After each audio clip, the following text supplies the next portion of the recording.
আচ্ছা, এমন একটা পরিস্থিতির কথা ভাবুন তো, যেখানে কাউকে একটু কড়াভাবে কিছু বলার দরকার, কিন্তু আবার খুব রূঢ়ভাবেও বলা যাবে না। মানে ধমকও নয়, আবার একেবারে প্রশ্রয়ও নয়। বেশ কঠিন একটা পরিস্থিতি, তাই না?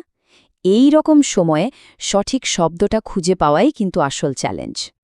তো প্রশ্নটা হলো, এমন কি কোনো একটা শব্দ আছে যা এই রকম একটা সূক্ষ্ম পরিস্থিতিকে একদম নিখুঁতভাবে প্রকাশ করতে পারে? চলুন আজ সেই উত্তরটাই খুঁজে বের করা যাক। আর সেই শব্দটা হলো অ্যাডমনিশ। হ্যাঁ, এটাই সেই শক্তিশালী শব্দ যা যোগাযোগের এই কঠিন ভারসাম্যটাকে খুব সুন্দরভাবে ধরে রাখে। চমৎকার! তাহলে চলুন এই শব্দটাকে একটু কাটাছেঁড়া করে দেখা যাক। এর উচ্চারণ থেকে শুরু করে এর গভীর অর্থ পর্যন্ত সবকিছুই আমরা জানব। প্রথমেই এর উচ্চারণটা খেয়াল করুন। অ্যাডমনিশ। দেখুন, মাঝখানের মন অংশটার উপর কিন্তু বেশ জোর দিতে হবে। চলুন তো একবার একসাথে বলি, অ্যাডমনিশ। দারুণ! আর একবার চেষ্টা করা যাক। অ্যাডমনিশ।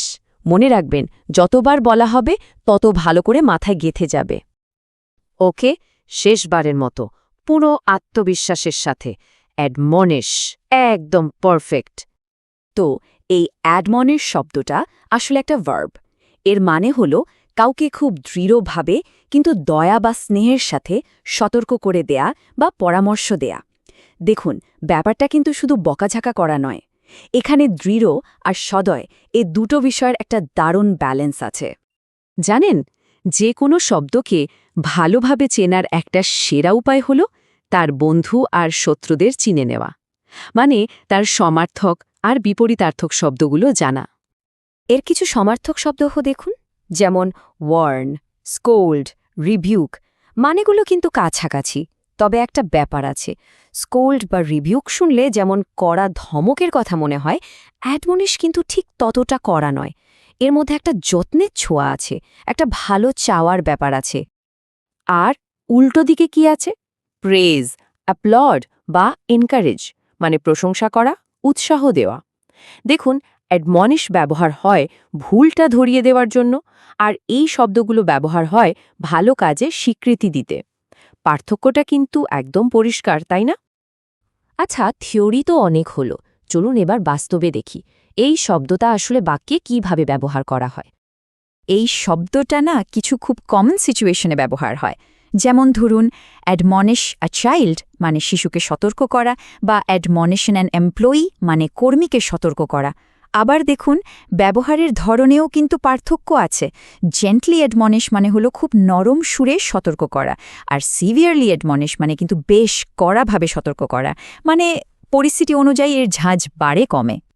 চলুন একটা খুব চেনা ছবি ভাবি। ক্লাসে একজন ছাত্র দেরি করে এসেছে আর শিক্ষক তাকে সতর্ক করছেন। এখানে কিন্তু শিক্ষক তাকে অপমান করছেন না, বরং চাইছেন সে যেন শুধরে যায়।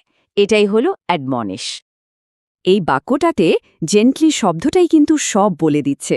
একজন মা তার ছেলেকে হোমওয়ার্ক না করার জন্য বকছেন, কিন্তু সেটা স্নেহের সাথে।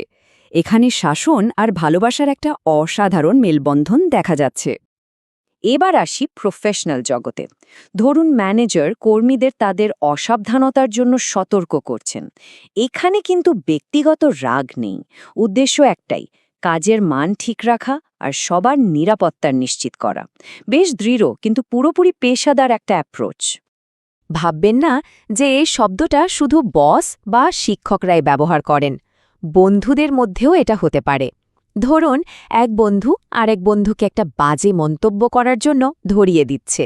এটা কিন্তু তাদের সম্পর্কের গভীরতাকেই বোঝায়, তাই না? আর একদম শেষে একটা বেশ গুরুগম্ভীর উদাহরণ।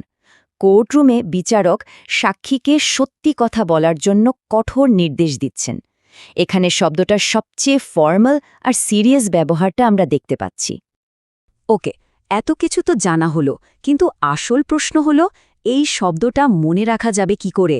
চিন্তা নেই, এর জন্য একটা দারুণ সহজ কৌশল আছে। দেখুন, অ্যাডমনিশ শব্দটা শুনতে অনেকটা অ্যাডমিনিশের মতো লাগছে না?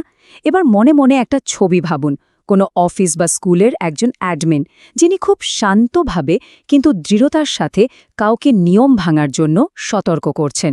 তিনি চিৎকার করছেন না, কিন্তু তার কথার একটা ওজন আছে। ব্যাস, এই ছবিটাই অ্যাডমনিশ শব্দটা মনে রাখতে সাহায্য করবে। তো এই পুরো আলোচনাটা শেষে একটা প্রশ্ন মাথায় আসছে। আমাদের নিজেদের জীবনে আমাদের চারপাশে এমন কোন কোন জায়গা আছে যেখানে একটা কড়া ধমকের বদলে এরকম একটা মৃদু কিন্তু দৃঢ় অ্যাডমনিশমেন্ট বা সতর্কবার্তা হয়তো অনেক বেশি কাজে আসতে পারে? এটা কিন্তু ভেবে দেখার মতো একটা বিষয়।